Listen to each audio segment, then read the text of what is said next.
Good afternoon, ladies and gentlemen. Welcome back to Aussie Starcraft. It is a rainy afternoon here in Australia, and what better to do on a rainy afternoon than cast some Starcraft, particularly because Blizzard gave us the best Christmas present of all this week. They released the replay pack from Season 3 and the Global Finals, so we of course will be casting some sweet Starcraft action to help you enjoy the holiday season. Kicking things off from the round of 16 from Blizzcon in the bottom right hand corner, as our Red Zerg player, you know him, love him, he's been on the channel 100 times, it's Jaedong. Top left hand corner is our blue Terran Challenger. It's going to be Redbull's Bomber. Now, of course, these two have come face to face in many a confrontation over the years, both of them long seasoned StarCraft 2 players. Of course, Bomber in fantastic form in 2014. He's done particularly well at a number of events, including, of course, Red Bull's own events quite recently. Jaedong not having the greatest 2014, still performing well in his tournaments, but not the usual podium finishes that we're perhaps used to in 2013 and previous years. So excited to see just what goes on this map. We do have a lot of replays to cast, so we may not be able to cast the entire series, but certainly like to cast these two, and we'll see just what sort of game they bring to us here on Foxtrot Labs in game number 1. Looks like Jaedong is going to be going for a hatch first opening. Bomber, fairly standard barracks opener. Wouldn't be surprised to see him throw down a refinery, but then again, it is Bomber. He is well known for his greedy play. Could well skip that Reaper Scout altogether, which is quite a bit rare on a map the size of Foxtrot Labs. Most opponents want to know where their opponent's spawning and just what they're going for, but Bomber, well known in the StarCraft 2 scene for his complete and utter disregard of scouting. Indeed, he's going to continue that form here in game number 1, as looks like he'll throw down a command center here on the low ground, exploit the fact that Foxtrot Labs is such a big map, and go for a completely gasless opening here. So this is a Bomber we all know and love, and we'll see just how Jaedong adapts this. Jaedong, of course, going for his spawning pools. Got his 3 harvesters in the gas already. We'll see. Not the quickest circling speed, of course, is a hatch first opening, but relatively quick speed to help Jaedong get map control here. Bomber, of course, not well known for going mech unless he's up against another Terran player. Imagine we'll be seeing a Bio versus Ling Baneling play out of Jaedong, but I'm sure these two will have plenty of surprise here in store. Looks like Bomber's going to set to work here on these rocks, and while we wait for things to get underway, just a few housekeeping things from the channel. Naturally, with several hundred replays to cast, or certainly opportunities to cast, we won't be able to cast them all, but with hundreds of replays, there is a stack to choose from. So if you have a favourite game from BlizzCon, please let us know in the comments down below. More than happy to cast it here on the channel. Of course, we'll have a few other things going on as we lead into the Christmas season. Players that were around last year will know I like to do a lot of community events. Of course, last couple of months have been incredibly busy with a number of things, both in the gaming world and from real life things like work.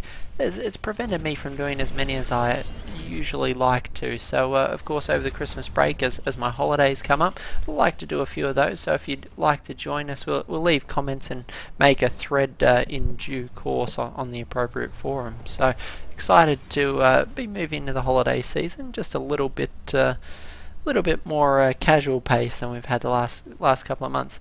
Interestingly enough, Jaedong here going for the Overlord speed. I love that move, particularly on a map this size. It'll really allow him to get the intel that he needs. Otherwise, both these players going for quite greedy macro openings. Not a lot of action here early on in the game. A few queens helping take down these rocks, but both players, it's almost like we've got a no rush 20 minutes on our hands from these two players. They just casually set about macroing. Bomber's thrown down his 3rd CC already at 6-minute mark. Typical Bomber there, loves that greedy play. 3 orbitals, 6 minutes, that's how he rolls. Insane macro mid-game. The fact that Jaedong hasn't been aggressive at all could lead him into a few problems in the mid game, as Bomber's economy is just going to be insanely powerful. As we can see, if we check out the income tab here, income relatively even for both our players, which doesn't bode well for Zerg. They do like to have that little bit of an income advantage. generally like to be a base up on their opponent. The third has gone down from Jaedong over here at the 3 o'clock position. But overall our players relatively even match. Production tabs full as both players macro up. A few upgrades, stim back on the way as well, some Evo chambers for Jaedong as he both walls off and prepares to grab a few of his upgrade. That Zergling speed almost finished up now. That'll allow Jaedong to get a little bit of presence out on the map. We can see these super fast overlords making their way around the field. Going to be scouting that third base. Knows it's not out, but has seen these Hellions as they move out across the map. Queen's in position to intercept. Don't imagine Jaedong will take too much damage from these 2 Hellions. But this creep spread from Jaedong is starting to get just a little bit crazy as we have almost a dozen active creep tumors here in the middle of the map. It's going to get this creep spread moving very quickly, which is very much what our Zerg players need to do. In a Zerg vs Terran player generally forms a relentless parade push across the map as they push against the Zerg player's third base. So this sort of creep spread is going to buy Jaedong a lot of time, as Bomber just won't be able to afford to fight on creep until a much later portion of the game. Preferably never. Most Terran players come off second best when they engage deep on the creep. As you can see, even cleaning this creep up is going to be a massive undertaking, as we have dozens on dozens of tumors here right outside the third base locations of Jaedong. Bomber is going to go straight for the high yield for his third base. Interesting choice here. Widowmine actually going to get cleaned up by a few Zerglings. Nice pick up there from Jaedong, but once Bomber establishes this third base, it's going to be a little bit difficult to mine from here. Easy for Jaedong to run in a few banelings through this gap and just make life very difficult, but I imagine a few Widowmines, well-placed Marines, might make that very difficult. In fact, if Jaedong doesn't start to push this third base location, we may well see Bomber cut him off, and once the push forces its way down towards the natural on the third base, it'll actually be quite difficult for Jaedong to get up and around and threaten this base. So it really needs to make a move. Indeed, I think that's what these Zerglings are for here. We have an Overlord scouting out. Going to take a good look at this gold base. Unfortunately, these Marines probably going to clean up. Actually, the speed is incredibly quick, but dying at the last second there. We have +1/+1 now finishing up for Bomber. Quite a lot of Marines and Hellbats.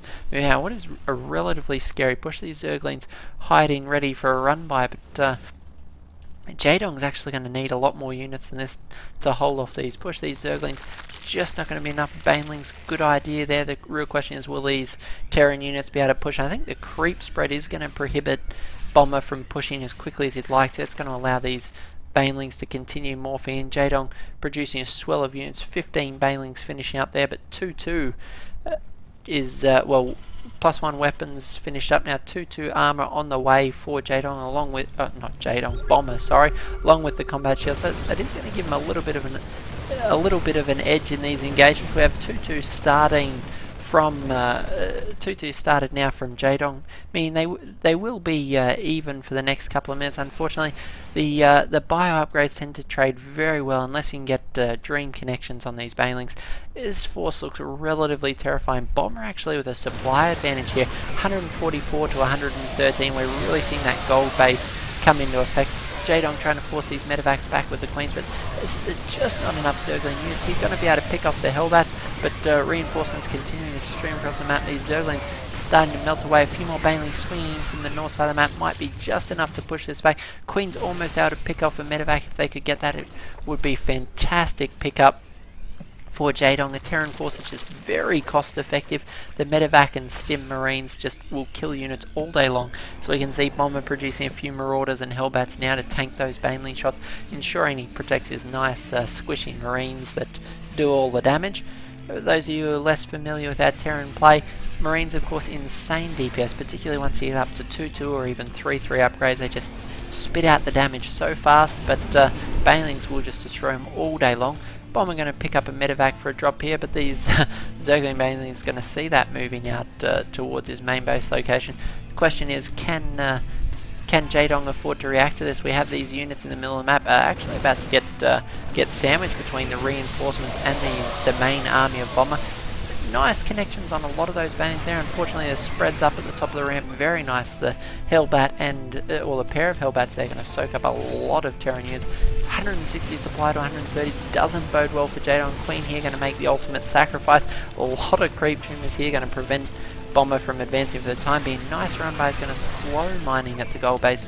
However, unfortunately, not being able to pick off that command center is going to mean Bomber should be able to establish that. 7 workers will go down, but Bomber still mining relatively hard. Decent mineral patches left in his main base and expansion, so still a little bit of little bit of gas in the tank. That gold base providing Bomber with the power he needs to keep this insane unit count. 50 supply differential. We have another run by coming from Jaedong.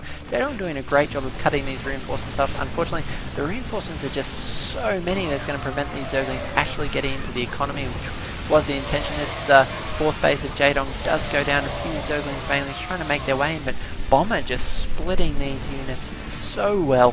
These Hellbats and Marauders perpetually in front of the Marines, protecting them from those Banelings and Zerglings, and the Zerg units just melting away. 2-2 well and truly finished for both our players.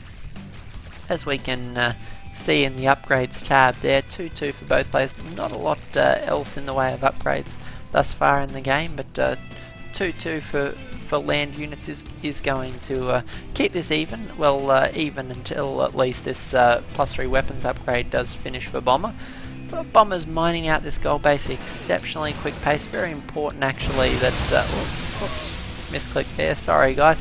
Very important that this gold base be protected, as Bomber could well find himself short on the econ front, opening up this 4th base. Nice move from Jaedong there, spread a little bit of creep to deny that, but unfortunately Jaedong just not able to mine quickly enough. Losing that 4th base really hampered his economy, continuing to produce Zergling Banelings, and his account there is starting to skyrocket. Unfortunately, this is just so much Terran. 200 supply, maxed out Terran, pushing his way across the field to a Zerg player that still doesn't have more than 150 supply. So we have a serious advantage here for Bomber. I don't want to doubt Jaedong, but I think he's really going to struggle to come back from this position he's been in. Bomber went big for that gold base, really paying off here in the mid game, and Bomber's macro not even pausing as he continues to push here. We have 12 Marines, 2 Marauders at a time.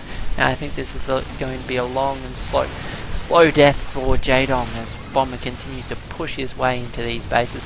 Nice Banelings burrowed here, going to get a few kills unfortunately. I think it's going to be too little too late as he loses all his production in the form of these hatcheries. Never able to use the Spire. These reinforcements going to be more than enough to hold off those Zergling run by. No mining for Bomber, but unfortunately I just don't think Jaedong's going to be able to hold off for long enough for that those run bys to actually yield fruit. Bomber here continuing to push his Marines across. 4th base under fire yet again. We have 3rd has gone down. These drones all safe, but unfortunately nowhere to mine from. Natural expansion has gone down, and Bomber just carefully and steadily picking Jaedong apart here. Jaedong unable to mine. We have a massive swarm of Zergling Banelings at the top of the ramp. Will it be enough? I think unfortunately 180 supply to 99. I never like to write Jaedong off, but unfortunately for Jaedong, I feel that the writing may well be on the wall. Disappointing start to the series for Jaedong, but Bomber showing that he is just in the same form he's been in for the last few months, looking very strong coming into Blizzcon, and well, very much touted as one of the fan favourites to take out the tournament itself. We'll see if he can do that. Still, it is a best of 5 series, so plenty of opportunities for Jaedong to come back here, but Bomber loading up 2 medevacs here, going to be able to take out some of these production buildings as well as push against this main base. Very surprised to not see Bomber closing this out just a little bit quicker. I think Bomber desiring to establish his economy again, make sure that he's not completely helpless, doesn't want to lose all, but perhaps due to his lack of scouting and scanning, not entirely aware of just how far ahead he is. He knows he's ahead, but probably doesn't know just how far he is.